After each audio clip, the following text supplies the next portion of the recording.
Bismillahirrahmanirrahim. Assalamualaikum warahmatullahi wabarakatuh. Selamat pagi anak-anakku, siswa-siswi MTS Al-Ghoziah yang berbahagia. Berjumpa kembali bersama Ibu Linda Rahman dalam pelajaran Al-Quran Hadis.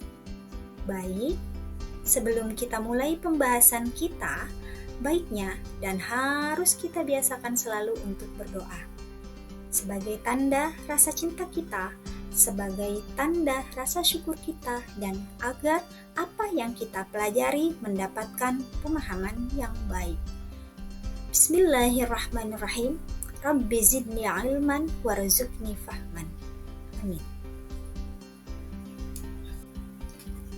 Baik, pada pertemuan kali ini kita memasuki bab pertama, yaitu Al-Quran dan Hadis Pedoman Hidupku.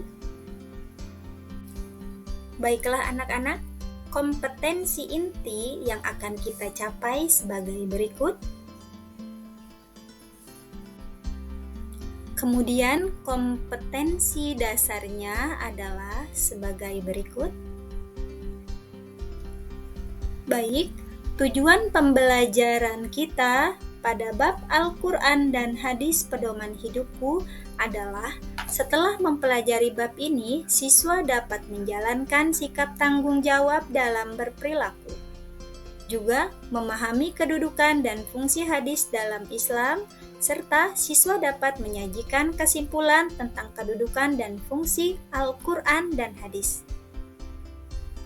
Materi yang akan kita pelajari pada bab ini adalah yang pertama, Al-Quran dan Hadis sebagai pedoman hidup, pengertian dan fungsi Al-Quran Hadis. Selanjutnya, cara memfungsikan Al-Quran dan Hadis, serta menerapkan Al-Quran dan Hadis sebagai pedoman hidup. Baik anak-anakku, kita memasuki pembahasan yang pertama, yaitu mengenai pengertian Al-Quran.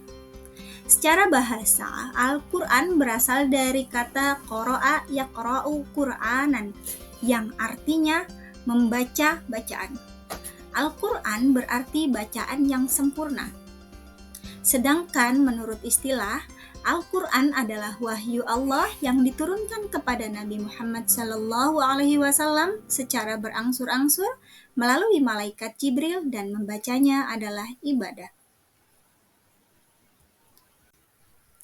Sedangkan pengertian hadis, secara bahasa hadis artinya khobar atau kabar, berita atau hal yang diberitakan, baru, muda, cerita, dan riwayat dari Nabi Muhammad SAW. Sedangkan hadis secara istilah adalah segala sesuatu yang bersumber dari Nabi Muhammad SAW, baik berupa perkataan, perbuatan, takrir, ataupun yang sepadannya. Selanjutnya akan kita pelajari apa saja fungsi Al-Quran dan hadis. Yang pertama yang akan kita pelajari yaitu mengenai fungsi Al-Quran. Nah, fungsi Al-Quran ini terbagi menjadi dua. Yang pertama, fungsi Al-Quran dalam Islam. Yang kedua, fungsi Al-Quran bagi kehidupan manusia. Baiklah, mari kita pelajari bersama. Fungsi yang pertama adalah fungsi Al-Quran dalam Islam.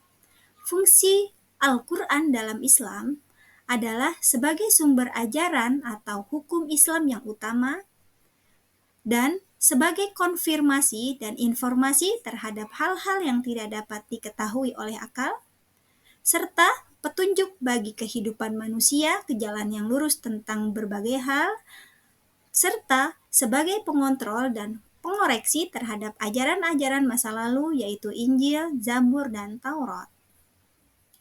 Fungsi Al-Quran yang kedua yaitu fungsi Al-Quran bagi kehidupan manusia.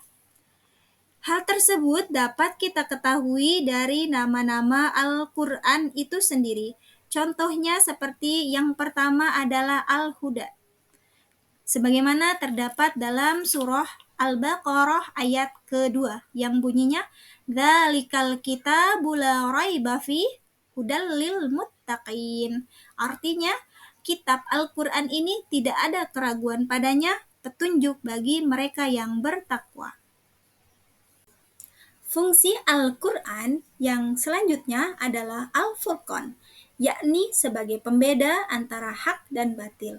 Sebagaimana terdapat dalam surah Al-Furqan ayat pertama yang berbunyi, Tabarakalladzi nazzalal furqana ala abdihi liyakuna lil alamina nadhira. Yang artinya, Maha suci Allah yang telah menurunkan Al-Furqan kepada hambanya agar dia menjadi pemberi peringatan kepada seluruh alam. Dan masih banyak lagi fungsi Al-Quran yang lainnya. Baiklah anak-anak, selanjutnya kita akan mempelajari fungsi hadis terhadap Al-Quran. Fungsi yang pertama adalah mengukuhkan hukum yang sudah ada dalam Al-Quran. Yang kedua, memperinci ayat Al-Quran yang mujmal. Fungsi ketiga, menerapkan hukum yang belum terdapat di dalam Al-Quran. Yang terakhir, membatasi keumuman ayat Al-Quran. Baiklah anak-anakku, kita telah menyelesaikan pembahasan kita di minggu ini, yaitu tentang apa itu Al-Quran, apa itu hadis, dan apa saja fungsi Al-Quran dan hadis. Baiklah, sampai di sini dulu pembahasan kita di minggu ini. Marilah kita akhiri dengan melafadzkan hamdalah. Alhamdulillahirabbil alamin. Semoga bermanfaat. Summa salam. Assalamualaikum warahmatullahi wabarakatuh.